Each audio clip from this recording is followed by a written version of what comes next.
प्रिय व्यूअर्स, हजारों छात्रों ने हमें संदेश भेजकर ये मांग की थी कि 68वीं बीपीएससी प्रारंभिक परीक्षा को ध्यान में रखते हुए कोई कार्यक्रम शुरू किया जाए जिससे उनकी तैयारी और मजबूत हो सके। इसलिए छात्रों की मांग पर दृष्टि पीसीएस टारगेट बीपीएससी के रूप में आपके लिए ये एक और पहल लेकर आया है। इस कार्यक्रम के एपिसोड्स में बीपीएससी परीक्षा पर आधारित मल्टीपल चॉइस क्वेश्चंस यानी एमसीक्यूज रहेंगे और इसमें हम प्रश्नों की व्याख्या भी करेंगे और वीडियो के अंत में परीक्षार्थियों के लिए एक अभ्यास प्रश्न भी रहेगा। हम इन वीडियोस में बिहार के इतिहास, भूगोल, करंट अफेयर्स, पॉलिटी आदि से जुड़े सवाल लेकर आएंगे। हमारा उद्देश्य आगामी बीपीएससी प्रारंभिक परीक्षा के लिए आपकी तैयारी को और बेहतर करना है, जिसके लिए आप सभी को शुभकामनाएं।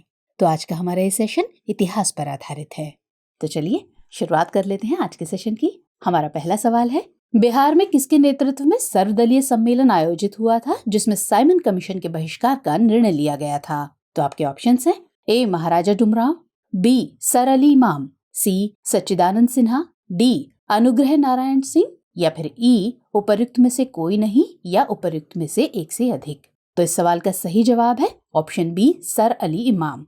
चलिए इसके विश्लेषण पर नजर डाल लेते हैं। 12 दिसंबर 1928 को साइमन आयोग के सदस्य बिहार के पटना पहुंचे। इस आयोग के बहिष्कार के लिए सर अली इमाम के नेतृत्व में एक सर्वदलीय सम्मेलन का आयोजन किया गया था, इसलिए विकल्प बी सही आंसर है। आयोग के सदस्य महाराजा डुमराव का आतिथ्य स्वीकार करके डुमराव गए थे, जहां पर उन्हें स्थानीय राष्ट्रवादियों के व्यापक विरोध का सामना करना पड़ा। साइमन आयोग का गठन मॉन्टेग्यू चेम्सफोर्ड अधिनियम 1919 की प्रगति की समीक्षा के लिए किया गया था। 7 सदस्यों वाले इस आयोग की अध्यक्षता जॉन साइमन कर रहे थे और इस आयोग में किसी भारतीय को सदस्य नहीं बनाया गया था।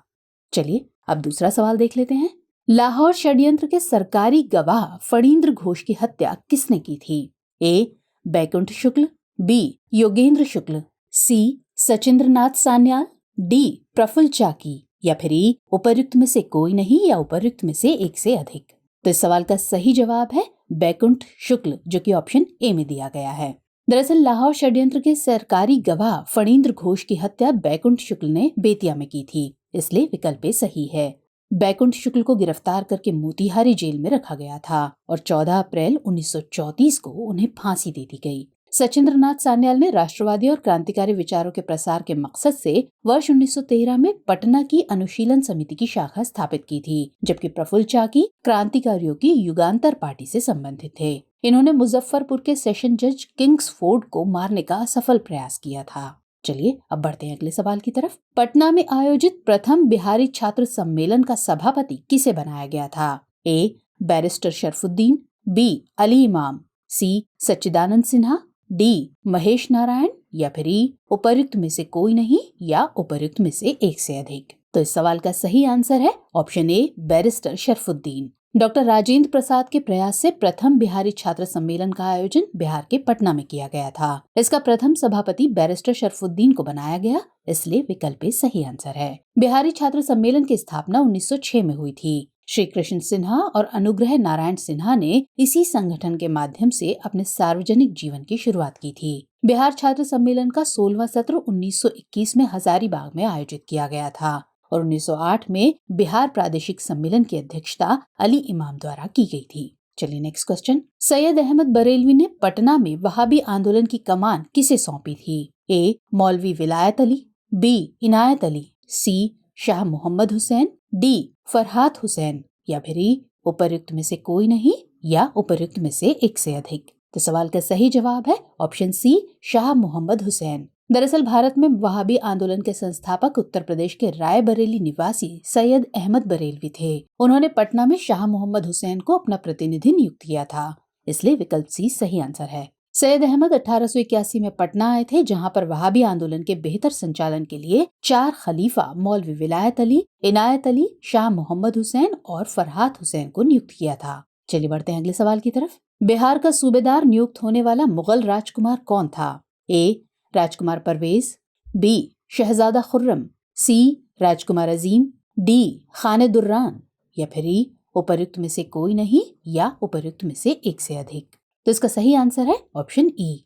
दरअसल बिहार के सूबेदार नियुक्त होने वाले मुगल राजकुमार शहजादा खुर्रम, राजकुमार परवेज और राजकुमार अजीम तीनों ही थे, इसलिए विकल्प सही है। मुगल राजकुमार परवेज को जहांगीर ने नियुक्त किया था, जबकि राजकुमार अजीम को औरंगजेब ने सूबेदार नियुक्त किया था, तो वहीं शहजादा खुर्रम को शाहजहां ने नियुक्त किया था।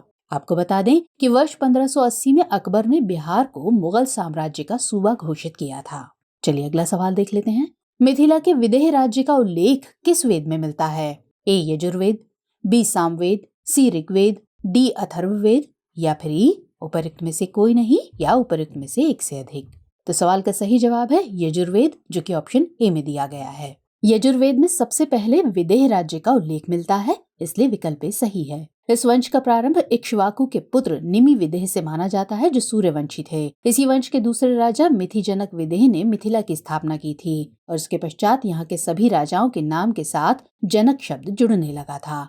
नेक्स्ट सवाल, तिरहुत के मुख्य क्षेत्र में कर्नाट वंश के स्थान पर किस राजवंश की स्थापना हुई थी? ए मिथिला वंश, बी मल्ल वंश, सी कोइलवर वंश, डी ओइनवार वंश या फिर उपरोक्त में से कोई नहीं या उपरोक्त में से एक से अधिक। तो इसका सही आंसर है ऑप्शन डी ओइनवार वंश। ओइनवार राजवंश अथवा अनवार राजवंश भारतीय उपमहाद्वीप के मिथिला क्षेत्र में शासन करने वाला एक ऋषि वंशी राजवंश था। इसे सुगौना राजवंश भी कहते हैं। इस राजवंश से पहले इस क्षेत्र पर कर्नाट वंश का शासन था, इसलिए विकल्प डी सही आंसर है। मिथिला के कर्नाट वंशी अंतिम शासक हरि सिंह देव ने अपने योग्य मंत्री कामेश्वर ठाकुर को राजा नियुक्त किया और स्वयं नेपाल जाकर रहने लगे। कोइनवार वंश के शासकों ने 1325 ईस्वी से 1556 ईस्वी के बीच इस क्षेत्र पर शासन किया था और वे सभी मैथिल ब्राह्मण थे। इस वंश का पहला महत्वपूर्ण व्यक्ति जयपति ठाकुर था। चलिए अगला सवाल, बिहार में स्वराज पार्टी के प्रथम अध्यक्ष कौन थे?